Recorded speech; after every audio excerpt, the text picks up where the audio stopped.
So, very warm welcome to all of you who have taken the time to be present for this very special episode of Vartalab, the Student Wellness Center's ongoing series of talk on mental health, emotional concerns, stress, and coping. And today we have a very interesting topic on offer. As many of you know, and I'm sure there must be some research scholars joining in at this time, research is a pretty solitary pursuit and it comes with its own set of unexpected developments during the very long course of research. And these include not just academic and professional pressures, but also a lot of personal stresses and the challenge of creating a work life balance. Over a period of time, these challenges can impact one's overall health and adjustment as well as career related concerns. So, who better than the experience of someone who has gone through the same stressors and has come out with flying colors? As I know him in person, he is also humble, unassuming, and curious. So, if you have a feeling of being stuck in research, here are some ideas to just keep swimming, presented by Dr. Nishchal Dwivedi. Dr. Nishchal Dwivedi, or I can say Professor Nishchal Dwivedi, is an assistant professor in physics at Mukesh Patel School of Technology Management and Engineering, NMIMS University, Mumbai. He has done his PhD from Bhabha Atomic Research Center and postdoc research from IIT Bombay. He has represented India at the Linda Nobel Laureate Meet and received the Shankar Dayal Sharma Gold Medal. On top of all these illustrious achievements, he is also a TEDx speaker. And I think now, without further ado, I would like to hand over the dais to Dr. Nishchal Dwivedi. Over to you. Hello, thank you very much. Hope I am visible and audible. Thank you so much, Anjali ma'am, for such a humbling introduction. Um, I, um, I would like to share my screen and presentation before we go ahead. Hope my screen is visible. Yes, the screen is visible. Okay. So, hello all. I'm really excited to be here. As you all know, I'm Nishchal Dwivedi. I did my PhD from BARC and postdoc from IIT Bombay. So it is very lovely to be talking to students of IIT Bombay. And I went through this phase of being academic researcher. I still am in physics and active in physics and trying to do research. I recently joined this wonderful institute here. As an assistant professor. And I'm aware that research can be very, I've been through all the waxing and waning in research, and there can be a lot of issues which come up, and a lot of things which challenge you in a certain way. And many times we feel stuck in research, and many a times it becomes it means like most of the time, if you go and look at your research career after it is passed, most of the time you are actually spending a lot of time feeling stuck rather than feeling that you've actually made some progress. This leads to a lot of stresses in your day-to-day life. So after you go through this whole of this phase of your life, you feel that there would have been certain things which it would have been better if you had known earlier. There would have been certain realizations which actually helped you at a later stage, and it would have been better if you knew them from day one. So with that aspect, I'm going to share with that vision. I'm trying to share a few ideas which I developed and few notions which I had over the period of time, which sort of helped me sail through this entire journey of research. And of course, I still am in that journey, and it's an ongoing journey. It will remain. This journey will remain, but even then, there are some things that sort of makes it easier, and certain notions that sort of help you cope better. So that's why the title of the talk is The Feeling of Being Stuck.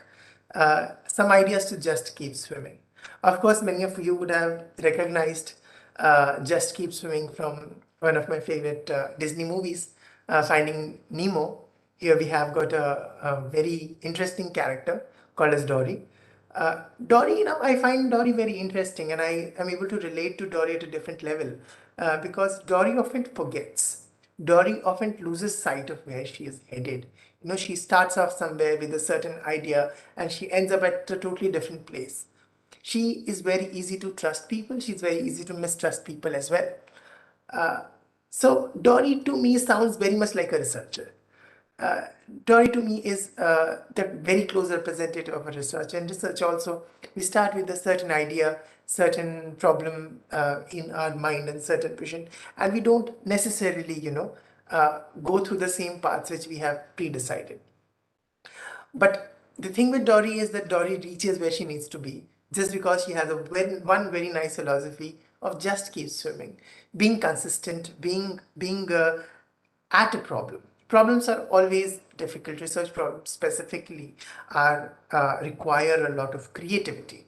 Research, I believe, this is often very less said, but research is more of a creative it's more of a creative profession than being something about sitting and solving with multiple skills, developing skills. Of course, skills come in handy, but creativity is something which is extremely which is at most required in research.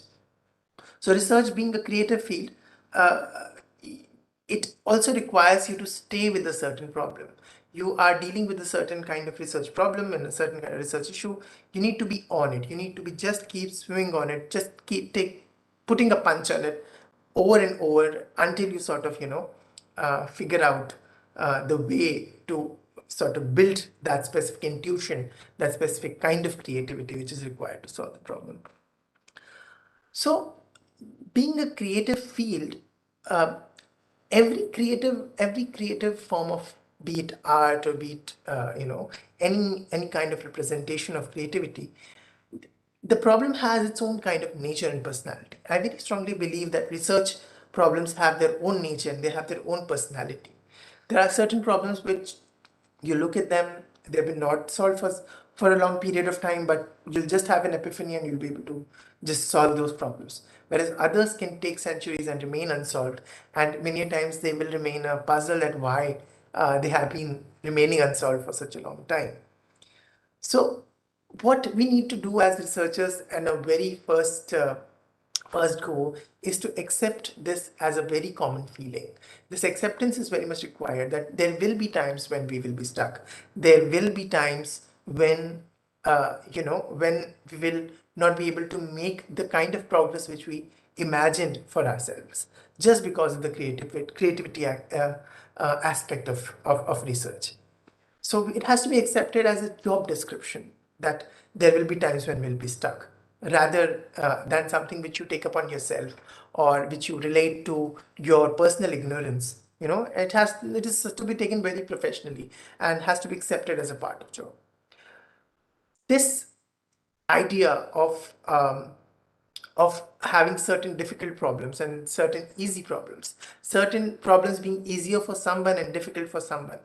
This part often leads to comparison. This part often leads to you thinking that a certain person is you comparing yourself with other people, but the other people are sort of not working on the problems which you are working, not facing challenges which you are facing.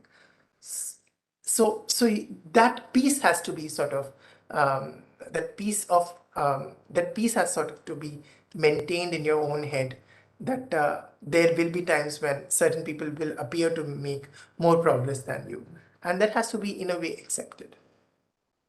This is a part of the job. So another very important thing which I believe is said very less in research, we'll often find a lot of people pointing us out about things which we don't know. This sadly happens much more often than it has been acknowledged. You should We should sort of collectively as researchers know that the journey from being ignorant to having a certain kind of knowing and acquaintance to a very strange topic will take practically 10 to 15 minutes. Practically, why I say 10 to 15 minutes is because you are already in the field, and if you sort of see a paper which has certain kind of aspects which you don't know at all, then instead of mulling over the thought that how ignorant you are, which we do very often, that start to blame ourselves that how ignorant we are and how little knowledge do we possess. Instead of doing that, if we just start to read that specific topic, if we just start to go ahead and look at the literature and start reading it, it will just take us 10 to 15 minutes because we are already in that field. There will not be the building blocks of that specific new topic will essentially remain the same, right? It will remain the same things which you already know. So it will practically take 15 to 20 minutes, and you will go from the journey of being not knowing anything to having at least certain familiarity with what what a certain new paper is talking about, what that new fancy thing is. And if you're totally new to a field and if you get to it, it will take you at least a day or a couple of days to sort of get to that level where you can sort of make a conversation about that specific topic. Generally, to make a conversation, I do not think that it takes in my personal opinion, it just to have a conversation, just to have a vague familiarity about the subject, to understand what people are talking about, it takes about a day's time if you sort of spend time on it. So we have to know this, that ignorance is not something which you need to beat yourself up for. Not knowing something is not something which you have to beat yourself up for. If you don't know something, then you have to have a confidence that seekling, we'll get to it, we'll reach there. This sort of helps you avoid a lot of stressors. Ignorance is one of the biggest thing which sort of stresses people out, because research makes you feel stupid all the time, right? But there is but if done correctly, then there is also a certain kind of joy in that stupidity. You can use these joys as you can use this stupidity as look at it as a scope to sort of learn new things, and a scope to sort of look at things in a different way, in a very unbiased way. So that is why it can be looked up as an opportunity. So knowing this, that having this enthusiasm to learn sort of reduces a lot of stressors in research. So that's why I believe that knowing this is very important. It is stressful, of course. It is stressful, as I mentioned. Research is the creative field. This itself makes it a bit stressful, because stress in general, what is stress? If we try to define stress, stress is something which is associated with changes in the environment. Any change in the environment can lead to physical, mental, emotional stresses, right? So, and our environment is ever changing. So we are constantly under stress. There are certain kind of stress which we can manage very easily, like suppose if the temperature changes, or if the weather changes, or if it's raining too much, we are able to adapt pretty easily to it. But certain changes, certain changes can actually drain us out and sort of make us feel stressed, what we actually say. So since change is inevitable, change will happen. Our lives are dynamic systems. Change will happen. So stress can only be managed. And since research is a very evolving field, it's a very competitive field, it is a very creative field, it is an ever-changing field. So there will definitely be some or the other amount of stress which will be associated to it. What we have to do is we have to try to be better at managing it. We should always try to try to mark our progress, or try to understand our progress and compare it with the benchmarks which are set by us ourselves.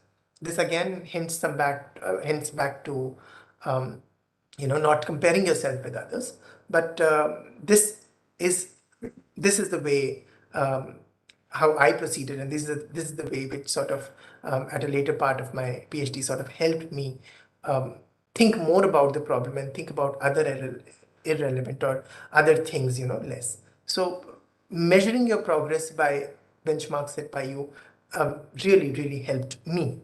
per se. This is, of course, these things are not general. I don't consider them to be very general in the sense that these things have worked for me. What I believe is that by telling how this journey has proceeded, if these exact things don't work for you, you'll at least find a way how to start thinking about these things. So this is the entire agenda of my talk. And these are certain things which have sort of helped me. As I said, I have broadly divided the things which have sort of helped me into four parts, which I will go through one by one. There is an extra number fifth tip, which I consider more as a tip and more as, less as a, something which sort of helps me relieve my, or, makes me more robust to stress. That I will go through after we have covered these four things. So, and if we reach there in time permits. So yes, is there some urgent question here? If someone would like to say something before I begin to the first part.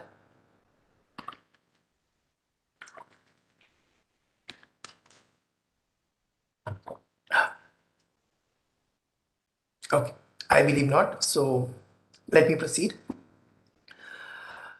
The first and the very foremost thing which I will say is that the cliches work.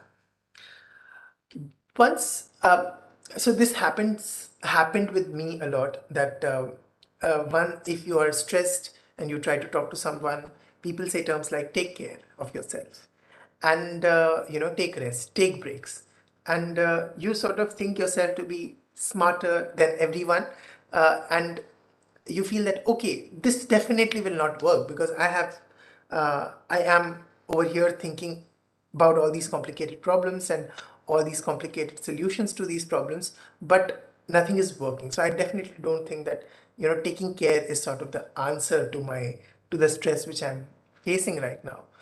But actually, after a certain period of time, I did realize personally that the cliches are cliches for a reason. The cliches are cliches because they work, right? So the very first cliche is self-care, that you have to take care of yourself. Do not expect a savior for your health. You are entirely responsible for your own health, be it physical or mental or emotional.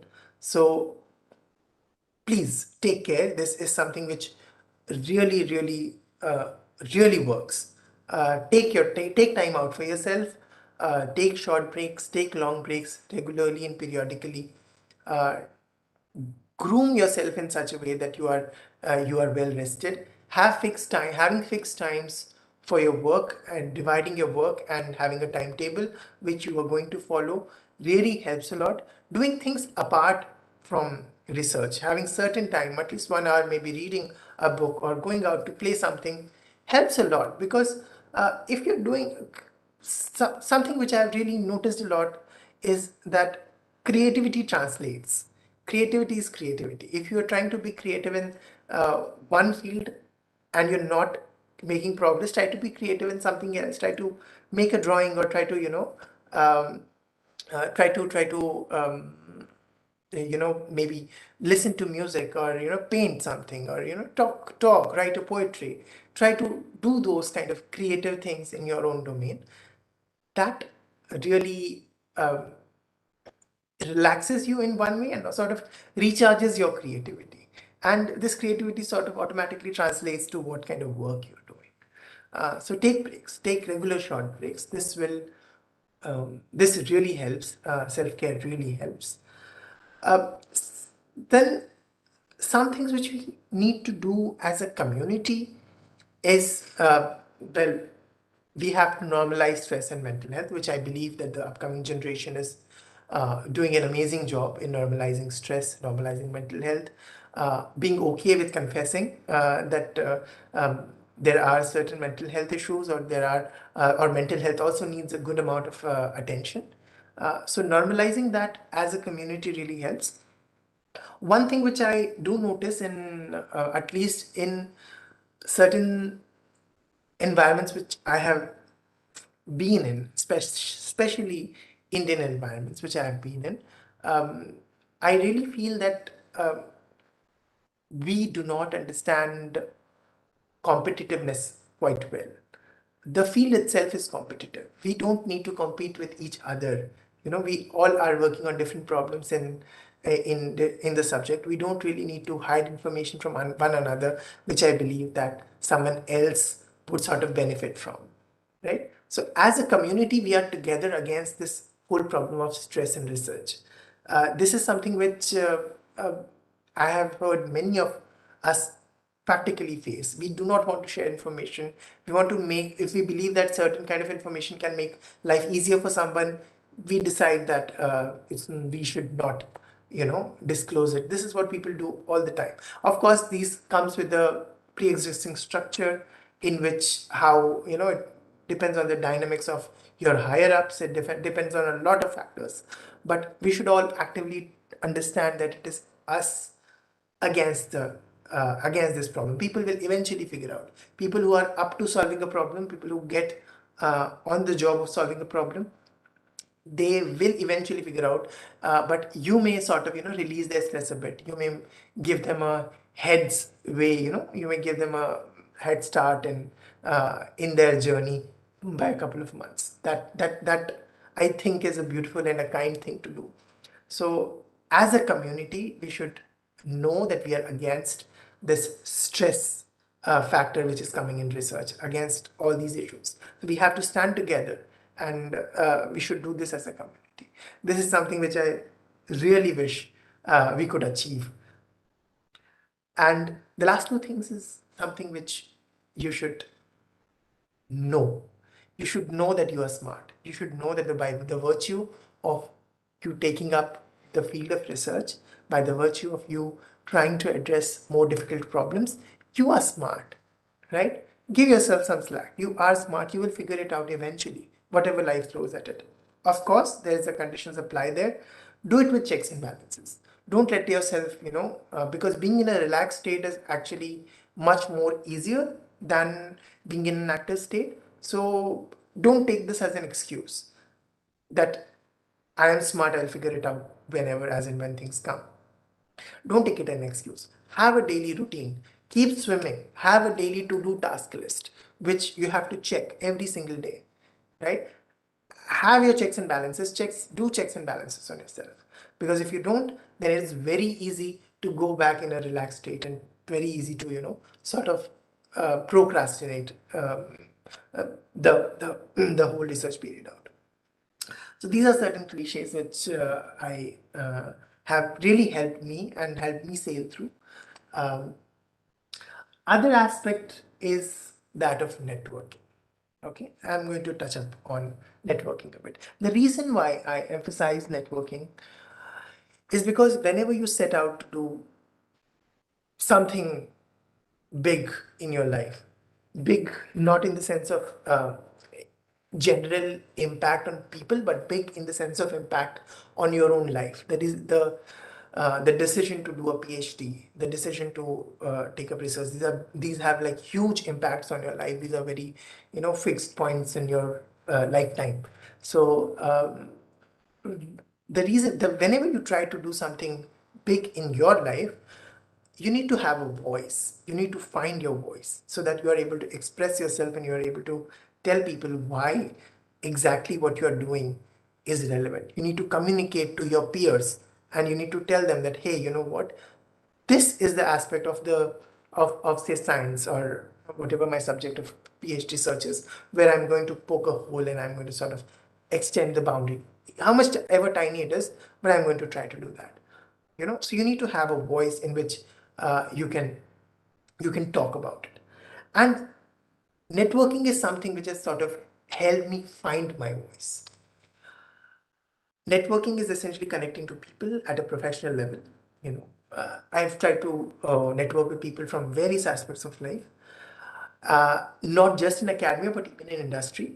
So this has helped me understand that what are the current problems on which people are working, even in industry. What are the problems which people are working, where, and then thinking that can my expertise, can my training help them in a certain way. Many times you do find out once you connect to people and once you talk to them, you do find out that there are certain ways in which you and your expertise and your hard skills or soft skills, whatever you have acquired, are relevant. This also gives you a certain kind of confidence that whatever you are learning is not going in a waste, which happens in the times of despair to all of us, that we go on this spiral of thinking that why am I sort of doing this, and that sort of gives you a confidence, number one. Number two, it gives you a voice. Whenever you're talking about your problems, whenever you're talking about your research, you know in the back of the mind that yes, these skills have a certain other application also.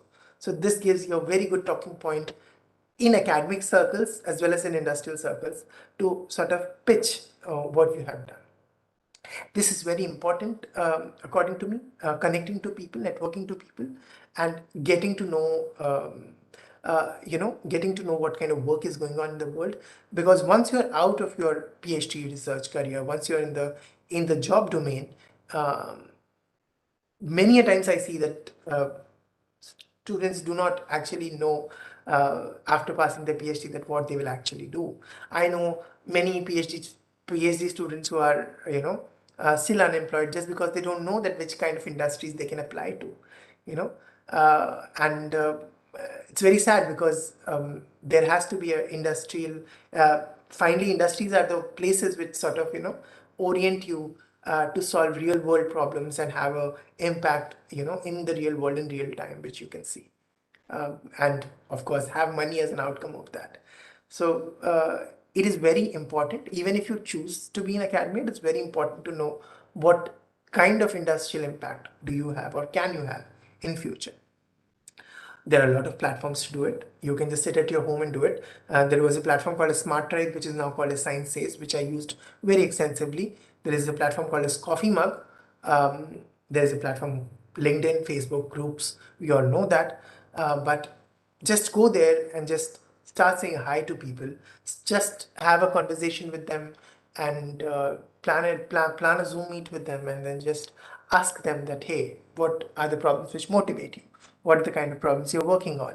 And that will really, really, and let the person talk and just listen to them, and that will really make you um, a lot more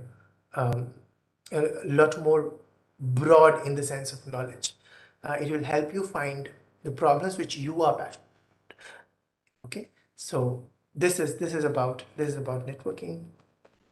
Before I go to personality, are there any questions? And there are certain questions I'd like to answer them.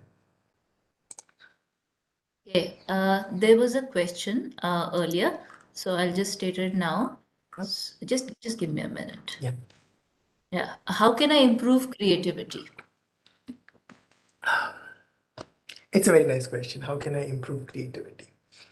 Um, Creativity can only be improved. So I get this slightly segue to luck.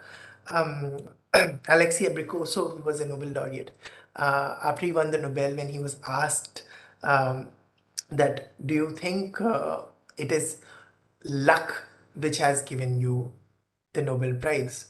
So he says, of course it's luck. Of course it is luck, but there is a definition of being lucky as well.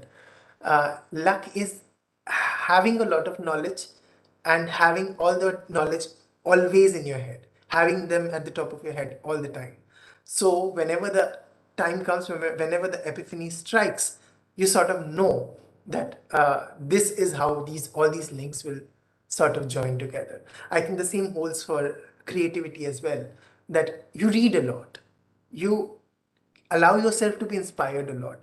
Uh, Luck, creativity, everything, these are not, I mean, some people are, of course, naturally born with it as well, but they are not things which cannot be acquired. They are very much acquirable skills. They are very much acquirable, acquirable tendencies in a certain way. So read a lot, read different kind of things, read variety of things, read whatever makes you feel happy, so that will sort of whatever makes you happy. If you start reading that, that enhances the kind of personality, because there is a certain kind of personality and intuition by which you pick up a book that I may like this. So your personality in a way magnifies with those thoughts and expressions. So yeah, this is how you become creative. Singers, just very analogous example. We say the singers are creative. Wow, kya gana gaya hai, right? We say that, but they have achieved that over the period of time by practicing. They have spent a lot of time with all these sur and all these tals and all these beats and melodies. They spent so much time with that they are finally able to figure it out, and all these new melodies come to them naturally because they spent that much amount of time in it, right? So this will just come by spending time with the problems you like, reading a lot, reading papers, reading old papers, reading new papers, reading books, reading inspirational stories. Essentially, these are the things which sort of build creativity. Okay. I think, Dr. Nishchal, you have used the term epiphany, I think maybe twice now, and I think that's very interesting when it applies to creativity and inspiration. Maybe if you could also elaborate on the term as well. So, epiphany is like when you have that eureka moment is what it's called, that you suddenly figure out, you suddenly have a clarity of thoughts, right? You suddenly have a clarity that, oh, you know what, this is how it's going to be done, this is how things will fall in place. That is what is epiphany in research.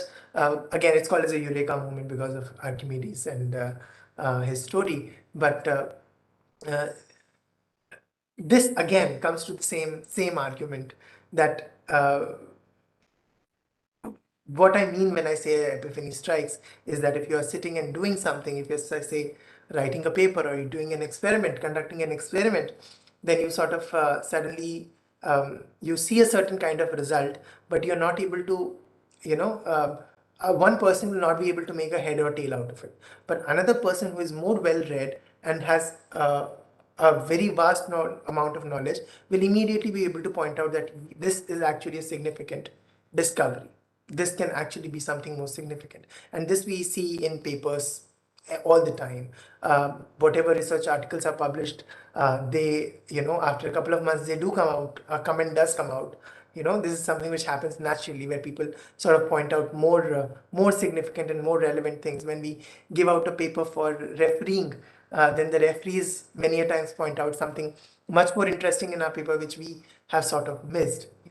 So these are this is what I mean, that when epiphany strikes, and if you are having that kind of creativity with you or that kind of luck, as I defined earlier with you, then you will sort of recognize things, and that will change your research from being an ordinary research to something extraordinary which you have done.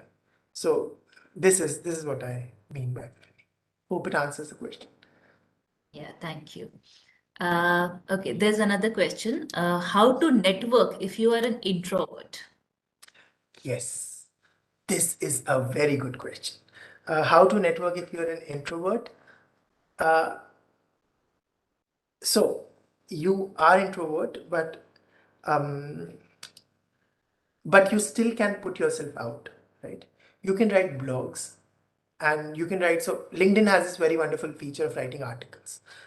You can write down your thoughts. You can write down your very professional thoughts in an article, and you can put it out there, and you can put these on certain groups which are very active on LinkedIn, and automatically you sort of attract people who are very much interested in those ideas, and you start. Then there is a conversation. The conversation has to start on a professional route and on a professional line. Have certain go-to questions. Have certain, like, if you are trying to connect to some person, remember in your mind, this is a professional networking. Have 5 questions ready with you, that these are the 5 questions which I want to talk about. So you just go, and even you're suppose having a Zoom meeting with someone, or writing an email to someone whom you wish to network with, just write them as a template, that these are the 5 questions which I wish to ask, and what are your opinions about it, and just listen. You know, it does. I mean, I really sort of personally, I may be wrong, I'm not very sure, but I personally see these two things as very distinctly. I Again, I may be wrong, but since I am an extrovert, I may not understand introversion in that way. But putting yourself out is very important. Telling people that this is something which you're working on. It may be through a website, it may be something which other people can't comment on. It may be something very, very simple. Having that engagement, I believe, is an important step for networking. And again, it may be for certain people, it may be difficult to have a face-to-face conversation, uh, but for them, maybe writing will be easier. So you have to find your voice. You have to find a platform too. You have to find it. You have to work a slightly harder, but you have to find that which platform works for you the best. There are all sorts of different kinds of platforms for networking, ranging from Facebook to LinkedIn to all these, Smart Tribe and other places which I mentioned. So there are all these platforms. So you have to sort of explore them. You have to work towards that and see that what sort of works for you the best. Many times, I think chatting and sending emails sort of work better. So I believe that's what my comment is. Thank you, Dr. Nishchal. I think there are no more questions at present. We can Okay. proceed. Okay. So it's known essentially that a more robust personality is sort of more immune to stress. Uh, Stress levels or how people react to stress is different for different people because they have different persona, they have different personalities. Now, how do we make our personality in such a way that we are able to be slightly more robust to stress, or able to handle it better, or able to manage stress better? So excuse me, yeah. The way I look at personality is, this is how I sort of define personality, is we all have personalities, but what are your default actions? If whenever you are faced with a certain kind of adversity, what is the first instinct which you do? What is the first thing which you do? Do you become aggressive? Do you become submissive? Do you become defensive? Do you start to cry? Do you start to pull yourself together? What is that thing which you do, which is the very first thing which you do once you're faced with an adverse situation, right? So you have to think about it. And how do you behave in front of, say, a person with authority? How do you behave? Uh, what is your first default action when you're, say, you're at your home with your parents? So what is that thing which comes up? That, according to me, defines your personality to a good extent. And then after doing that, how does that make you feel? Once you have done that default action, that is the first thing which you have reacted to it, the first way how you have reacted to it, how does that make you feel? Does it make you feel good? Does it make you feel bad? Does it make you feel bad on a long run? And how do you wish to change it? So tweaking your default actions to be more adaptive and more centered makes you more robust to stress. This is what has worked for me. So what has worked for me is having the default action of forgiveness, compassion, and patience. If whenever I'm faced with an adverse situation, if someone is shouting at me or someone is saying something, I try to be first patient in order to understand what the person is actually trying to convey to me. I try to be forgiving. Of course, this is not something which I have mastered. This is just a notion which I try to work on. And it's always a work in progress. But this has helped me a lot to, sort of control my reactions and also reduce stressors in my life to a good extent. I try to practice forgiveness, compassion, and patience. So what happens is that if someone has said something, I try to be patient in listening to that person, trying to understand what the person is trying to say. It gives me a time period. It gives me a breathing window to uh, evaluate what has actually happened. Generally, the reactive mechanism does not give us a breathing window, and that's what leads us to sort of have regrets in life later that, oh, maybe I should have reacted in a certain other way. So having these as trying to practice them as a default action, or as a default reaction, sort of gives you that breathing window where you can evaluate and reevaluate, and then uh, you know, have a more substantial and more significant and a more, eligible action for that situation. This is what my 2 cents on personality is. And if everything fails, remember this, just remember this, it's not the end of the world. You are working hard. If you're working hard and if you're sincere, it will always pay off in some way or the other. Working hard and sincerity will always, always pay off. If you have worked hard, then rest is a function of the nature of the problem. And of course, place you are, environment you are, you have to be kind to yourself. And at that point, you have to be kind to yourself and you have to be forgiving to yourself first. Of course, with checks and balances, I'm a big proponent of having checks and balances on yourself. But being kind to yourself is, I think, being forgiving to yourself is very important. Being kind to yourself is very important. And preserving your hardworking and sincere approach while being kind, it can be sometimes, uh, in certain situations, it may look ironic, but you should not forget to be kind to yourself. Research can be a way of life, but there is a lot more life beyond research.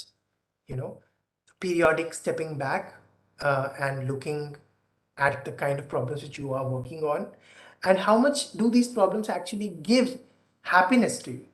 This will help you understand yourself better. You are smart. Failures, big or small, whatever they be, they will make you better. Okay, so this is not the end of the world, and just keep swimming. There is one last tip which I want to give, which I sadly see that many of the um, researchers actually fail to do, uh, is focus on your communication skills. It is very important to know how to communicate and know how to present yourself. But it is not just important for your, people generally think that communication skill is for someone else to perceive, but that's not true actually. If you have a better vocabulary, you are able to express your opinions and your emotions to yourself better. So you sort of understand yourself better in a much sophisticated way. You're able to communicate to yourself in a much better way if you have a better communication skill. And this really helps in you you reaching to the kind of potential you want to reach. This has helped me a lot.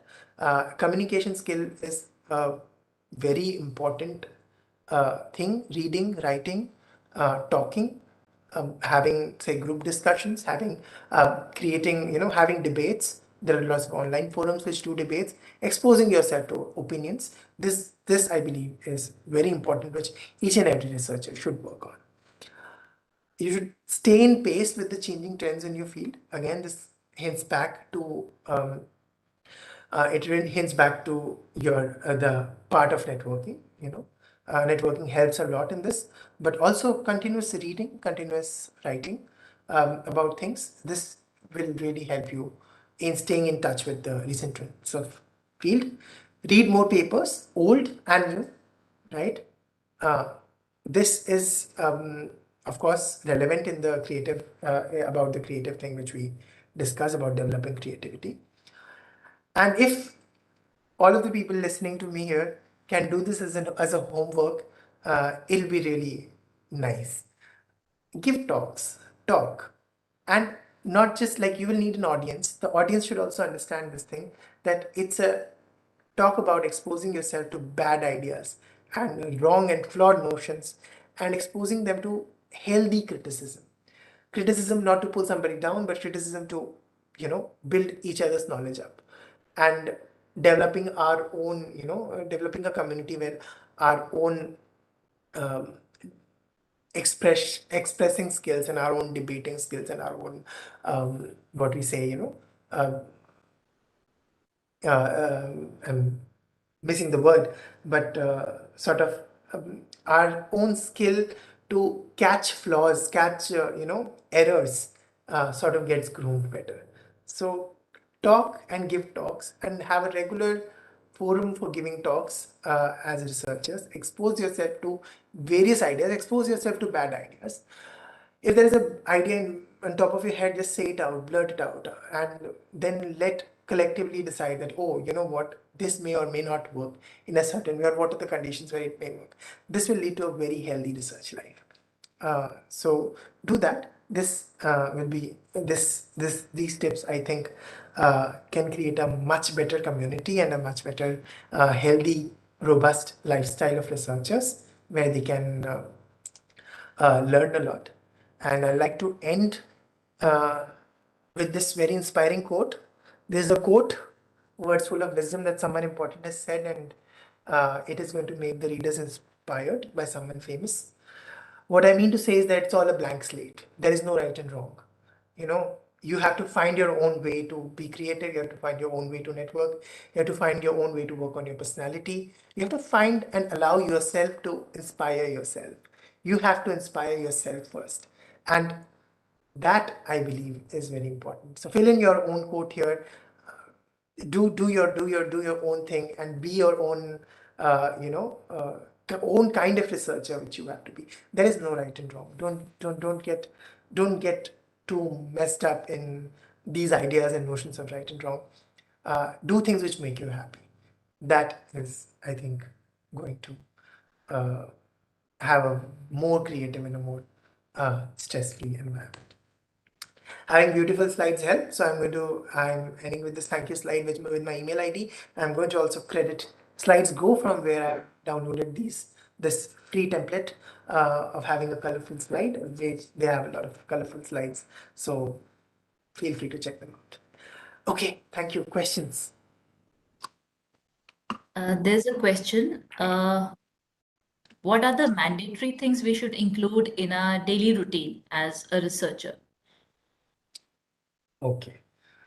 Mandatory thing which you have to include in your routine is a routine. Researchers don't have a routine. They will wake up at odd hours and they'll do things at odd hours. Just have a routine. I think that will solve 90% of the things. Have a routine that you will wake up at a certain amount. Have good balanced diet at equal intervals of time, at decided intervals in your life, and you will uh, work for these many hours, and then you're going to spend time, say, playing badminton or going swimming, or doing something, just listening to music or watching a TV series. Have an allotted time for everything. That, I believe, is the most important thing you have to incorporate in your routine as a routine. This is what I'll say. Thank you. Another question is how to find forums and seminars where we will be given the opportunity to talk. Just Google. I mean, Google, if you'll Google, you'll find it. Google it, search it, and if you don't find it, make one. It's very easy. Just start tweeting to people. You build a certain kind of thing. Let's just have as simple as a WhatsApp. So this is something recently which I started, which a few friends of us along with me, we started. We are working on this. All of us are working on these broad area called as nonlinear dynamics and physics. So we just made a WhatsApp group, and it just kept growing, and we kept adding people, and it became it became a sort of very nice and happy place where people can discuss ideas, share papers, and talk. So build one if you are not able to. You'll be surprised to see that how many like-minded people are there out there. Who would like to do it, and just start sit in front of a computer and just start presenting. This is what is, and many a times Google does wonders. Facebook groups you can search with the keywords you want to. Twitter you can search. You will find people who are like-minded. Follow them, tweet to them.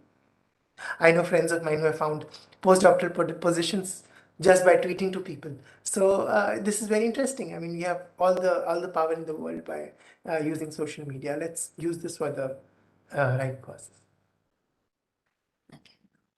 Uh, how to improve on stopping procrastination, and also how to motivate yourself to start back after being stuck over a problem. I could repeat the question if Yeah, needed. yeah. So let me do the first thing, how to stop procrastinating. So procrastinating may not always be bad. I mean, in the sense that sometimes you're just resting. But again, have that checks and balances. That okay, this is the amount of time I'm going to procrastinate, and then have a certain alarm that okay, now is the time for me to get up. What I do to stop procrastinating is that I have Google Calendar installed on my computer, on my phone, and I have just set all notifications. I just go on putting even the smallest thing that, oh, you know what, I have to wake up at this time. Oh, I have to, eat from this time to this time. All those kind of even small things. I have to read this paper. I have to comment on this. I have to think about this. I have to even think about something, in my day-to-day life. Oh, I have to buy groceries in this much amount of time. So I just sort of, divide my whole day in those specific units, and every time the time comes, I get a notification on my phone that, oh, it's time to do the next thing, it's time to do the next thing. This really has helped me in navigating through procrastination, maintaining a calendar. So at the end of the day, before sleeping, I sort of make my calendar for the next day, and so on and so forth. It goes. So this helps. What was the second point? This is how to motivate yourself. If you've been stuck over a problem, then how do you motivate yourself to start back? Yeah, this is a very legit problem. Um, but somewhere, I mean, what has helped me is just keep swimming. You know, first thing is just keep swimming, of course, that you be onto that problem. Don't, you know, defeat yourself. Don't feel defeated. Second thing is that don't put all your eggs in the same basket. Keep working on multiple problems at the same time. Okay, have, if not assigned to you, have them in your back of the mind. Have them, have certain calculation or have certain paper to read, have these kind of multiple projects in your head that, oh, you know what, I have to do this and that. Many times what happens is that, so I heard somewhere in some kind of TED talk that the person said that the best way to think something new is to stop thinking.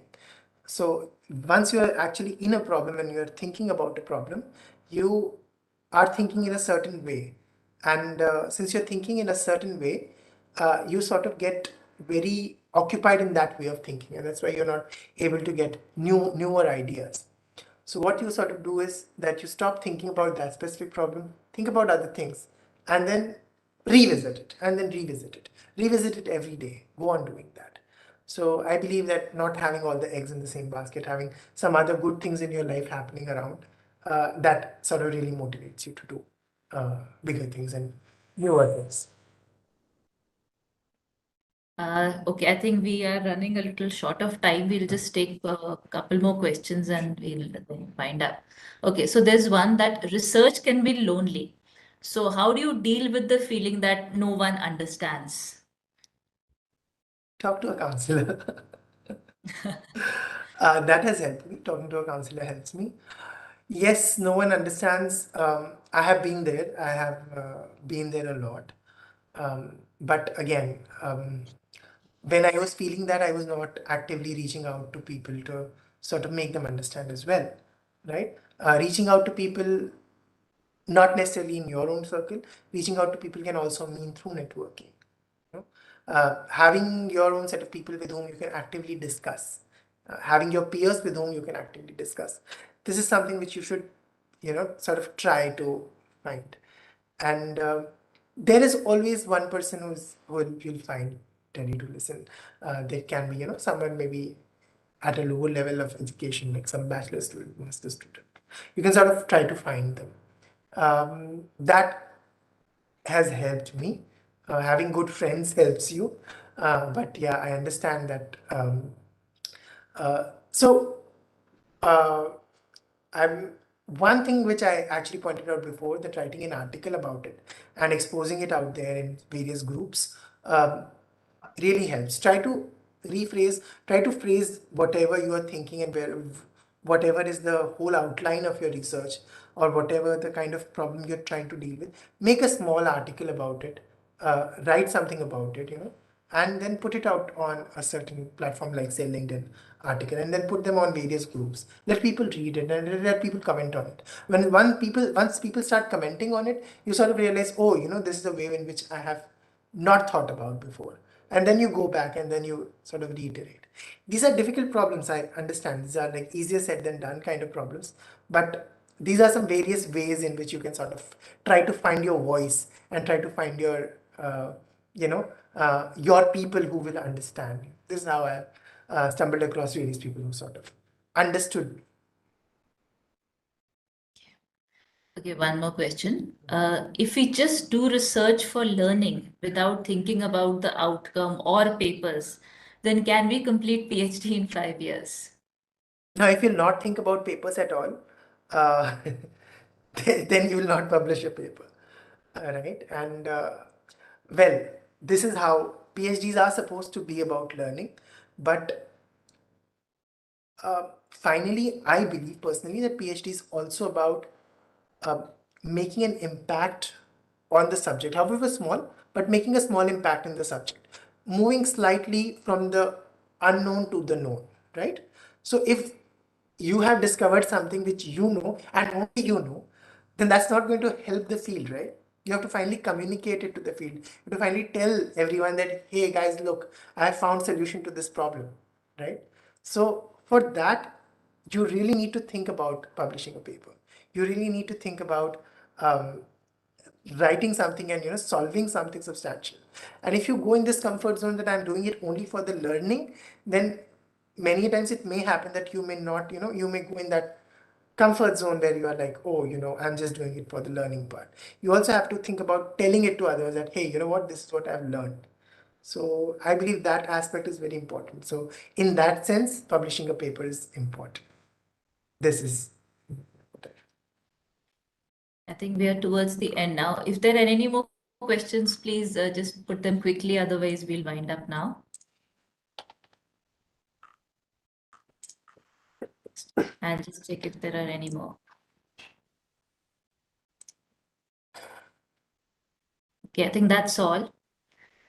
Okay, I think this was a very, very engaging and a very, I would say, inspiring in many ways, because this is somebody's personal experience of having actually overcome these challenges and comes from a place of great credibility. So I would just like once again on behalf of the Student Wellness Center to thank Dr. Nishchal Dwivedi for having taken out the time for this wonderful talk. And I really hope that everyone who has been listening in, whether from the field of research or from any other field, has at least picked up some useful tips, if not just for research, but also for the work-life balance and for finding ways to put their voice out there. Thank you so much. Just a mention here that if you know of anybody who wanted to tune in but could not, the video of this event will be available for later viewing on the SWC Core Team YouTube channel. So I hope more people will later on watch it. Thank you so much, and thank you, Dr. Dwivedi. It was thank you wonderful. very much. It was nice being here. Thanks for the wonderful questions. Yeah.